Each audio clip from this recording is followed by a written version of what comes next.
Жанар Акаев депутаттык мандат алат. Нарындагы контейнер мектептин ордуна жаңысы салынды. Жаңы жылдын башында Кыргыз-Кытай чек арасы жабылат. Саламатсыздарбы, эфирде айтмакчы программасы күндүн маанилүү делген жаңылыктар менен таанышып алыңыздар.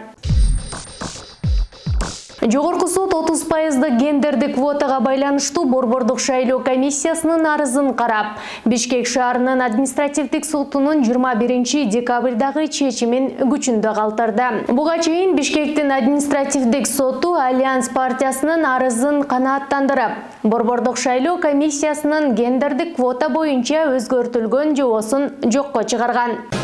Хватит это терпеть! Боршайком 15 декабрда партиялык тизме менен шайланып келген талапкерлер арасында 30% гендердик квота кандай сакталары тууралуу жобосун өзгөрткөн. Жаңы эрежеде 3 мандат алган партиядан 1, 7 мандат алган партиядан 3 аял депутат келет деп жазылган жана мындай өзгөртүү негизинен 7 мандаты бар Альянс партиясына гана тиешелүү экени белгилүү болгон. Ага ылайык аталган партиядан депутаттыкка аттанып утуп чыккан 7 талапкердин бири Жанар Акаевдин ордуна аял талапкер Токтөбүбү Оргалчага мандат берилмек.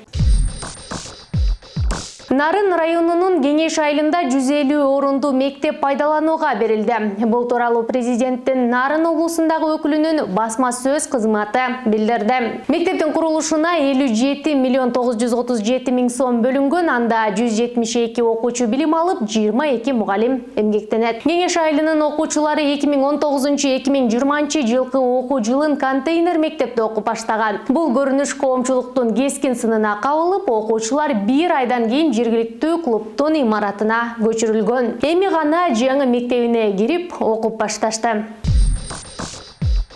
Кыргыз-Кытай чек арасындагы Торугарт жана Эркештам көзөмөл өткөрүү жайлары 1 январдан 3 январга чейин жабылат. Бул туурасында УКМКнын чек ара кызматы билдирди. Бекеттер Кытай тараптын демилгеси менен жаңы жылдын майрамдоого байланыштуу жабылууда. Аталган көзөмөл өткөрүү жайларынан транспорт каражаттарын жана жүк алып өтүүгө болбойт. Охрененно тупая идея.